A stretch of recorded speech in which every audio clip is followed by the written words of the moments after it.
Hello everyone, it's UPXD777 on Master Beetle's channel with Master Beetle. But he's not talking, apparently. I want to just do like a couple deck profiles of decks that have a decent shot against Bermuda Triangle, which is the new meta. So we're going to do a Force deck.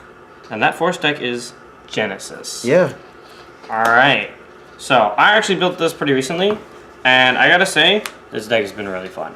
So let's get right into the threes. So here is the deck, the entire deck. Himiko. Is Himiko. You don't run any of that godly equip gauge shit. It's shit. Yeah.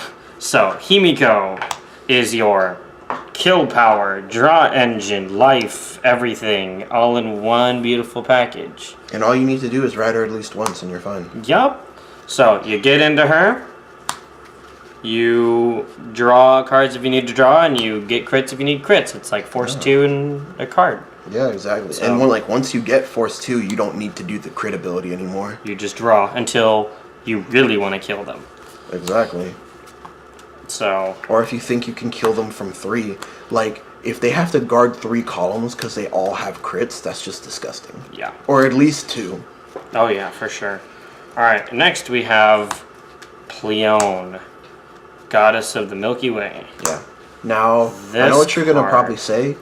Comments, what are you doing? Why aren't you running 4 Pleone? Why aren't you running 4 Pleone? He's running 3 Pleone because he's using something else as a 2-of tech slot, which I think is actually really good, that most Genesis decks aren't doing. They're just running 4 Pleone for Himiko, which is, it's alright. It's good.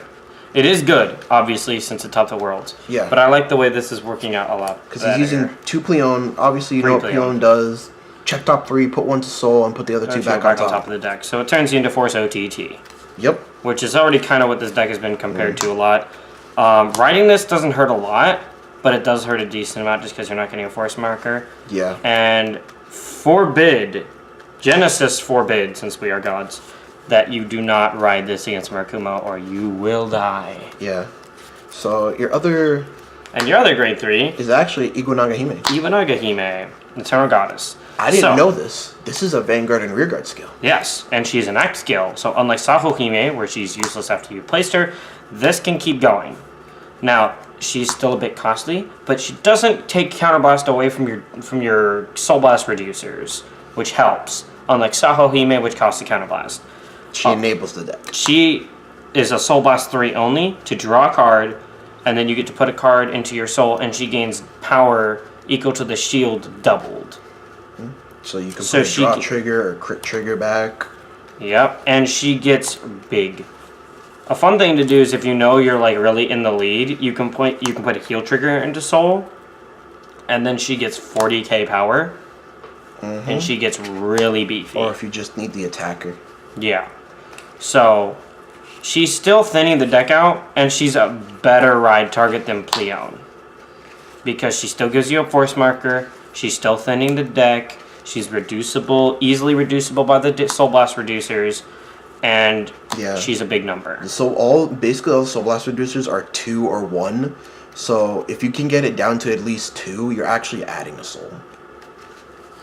And if you reduce it by the entire cost, which is really easy because all you need is and then you're just adding a soul, which is fueling Himiko and your other skills. Yep. So it's just a really good Tech 2 slot that he's come up with, and I really like it. Yeah. All right, on to the grade 2s. On to the grade 2s. So the most important grade 2 in this entire deck is Battle Maiden Shitetaru Hime. She's one of your reducers. She's one of your reducers. She is Counterblast 1. Until end of turn, reduce the next Soul Blast cost by 2, and use one of your other rear guards, any other units, and it gets 3k power. Unfortunate, you can't give it to herself. Yeah. Amazing if you could have, but that's fine. The main reason you run her is to reduce Soul Blasts, so that way you aren't shredding your soul to pieces, since they had to give us Soul Blast reducers instead of just a Soul Charge engine. Yeah. It's a neat gimmick, though. I like the Soul Blast reducers. Although I hope in our next wave of support we can get some more inherent soul charge, so we're not entirely relying on them like we do in this deck right now. But they are good. Yeah, pretty solid. They are really good. All right, on to the next grade 2. On to the next grade 2. We have the grade 2 version, who I talked about before, of Iwanaga Hime, Battle Maiden Saho Hime. Got these nice ORs here. So what Sahohime does is for counterblast 1 and soul blast of 2, you draw 2. So she replaces herself, and so she's not a neg, because Iwanagahime is not a neg, but she doesn't replace herself. Iwanagahime is just a cycle. It's just cycle. This actually replaces itself entirely, because you get a card to your hand and this card to your board, and you get a card in soul, basically. So, but she doesn't gain the power of the shield value of the unit doubled. She only gains the shield value. And she's a 9k. And she's a 9k instead of a 10k, which kind of sucks. So she's not the funnest ride target. But she's good to commit early game if you want to find your Himikos, because that's sometimes how you find your Himikos, is you call this early, you count +1, draw 2, soul +2, draw 2, find the Himiko, shove a trigger into soul like a draw trigger, give her 5k, swing her, and just, you need her to find your Himikos, and you need her to put triggers into soul if they're not put into soul with Iwanagahime or off the top of your deck with Pleon. Yeah. That about sums her up. Alright, next grade 2. The next grade 2. This is probably one of the best common grade 2s you have. Strong Bow of the Starry Night Ulixes. So Ulixes is a fun unit that you usually can only commit in the early game, since after that your front row will be dominated majority of the time by Shitetaruhime and Sahohime, or Himiko, or Pleon.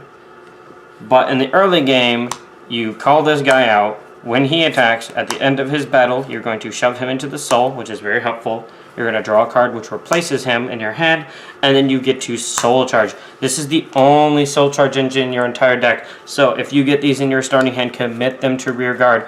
Even if it means you have to ride Shitetaruhime or Sahohime, this in the long run is going to thin your deck better than these two will. Yeah. You need the soul charge, and it replaces itself, so it's a good cycle card. Mm-hmm. Alright. And it gives you 2 soul. It puts itself in the soul, and it soul charges, which can still soul charge you into triggers, which means you don't need to commit Pleon, Iwanagahime, or Sahohime as badly, and it'll be more, you're just plussing more soul than you are needing to make plays. Alright, let's go on to the grade 1s.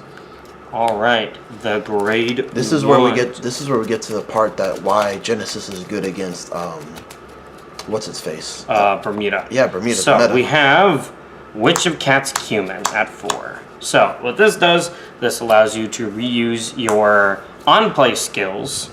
So reuse Sahohime. I very much like to use it to reuse this during a turn. So you like. Call this, look at the top 3, put a card to soul, put the top of the deck, Cumin, back to your hand, call it again, look at the top 3, put another card to soul, and you just kind of manipulate the top of the deck even more. So Cumin's a staple. So this is like, reuse your on-places. It lets you reuse basically everything in your deck. Yeah. If it's an on-place, it's reusable with Cumin. And even if you don't need to reuse an on-place, say you don't have Sahohime and you don't have the soul to use Iwanagahime, or you don't have Iwanagahime and you need that trigger in soul, call, rest, shove that trigger from the drop zone to the soul. Fixed. So it's another way to get cards into soul. Next grade 1, your other soul blast reducer, and the better of the 2, but it's an on-place. This is Battle Meta Mikihari-hime. Mikihari-hime is 1 placed. Their next Soul Blast cost is reduced by 3. Yeah, nothing to say really here. It's just... It's a Soul Blast reducer. It's what the deck needs to be playable, so... Yep, it makes Iwanagahime free. It takes off the most cost out of Himiko, and yeah. Alright, on to the next ones. This is how you're handling Bermuda Triangle. Melissa. So she's 1 placed. You can Soul Blast 3. Your opponent looks at the top card to the deck equal to the number of rear guards they have, and then calls those units on top of all of their filled rear guard. And their abilities do not activate on call. So you do not get any pesky on-call stuff. So this can be reused with Cat's Cumin. So basically, you can deck your opponent out, you can replace their board, and if they get a good board back, replace it again. And you can just force cards out of their deck that they may not want out of the deck yet, like triggers. And so this is just a fun way to it's really mess good with stuff. If the Bermuda player has a full field of melody, and then you ruin it. You just replace it. And if they have like 2 to 3 other melody cards back, you just replace it them again. But most of the time, they can't really deal with that. Yep, and this is a pretty... See, this is basically a retire 5 without truly retiring in some ways, if they have a full board. So it's not retire. It's just getting rid of their good units. Yeah. Because they can recycle it, but they have to commit units to do that. All right. So, now, what's the last grade 1? If you're all curious. Is one grade 1 because he's actually doing something very interesting. So I'm running 1 copy of Administration of Hope, Pandora, grade 1 perfect guard. Yep. So the reason I'm running a grade 1 perfect guard is because this deck thrives on having shielded triggers. Because you want draw and critical triggers in the soul for Himiko. So I figured since I have the space in the grade 1 lineup, since I do not need to run 4 Melissa as that gets a little cloggy. You only ever really need the 1 Melissa and a Cumin to get her off. So, so I decided to run the a grade 1 PG, so that way, because a comfortable draw trigger amount, as you're going to see later in the deck, is 5 draw. 5 to 6 draw triggers. 5 draw is the most comfortable for Genesis because you thin the deck a lot from activating draw triggers 3 times in a turn without drive checking. True. So your deck thins really quickly. So 5 draw is the most comfortable for me.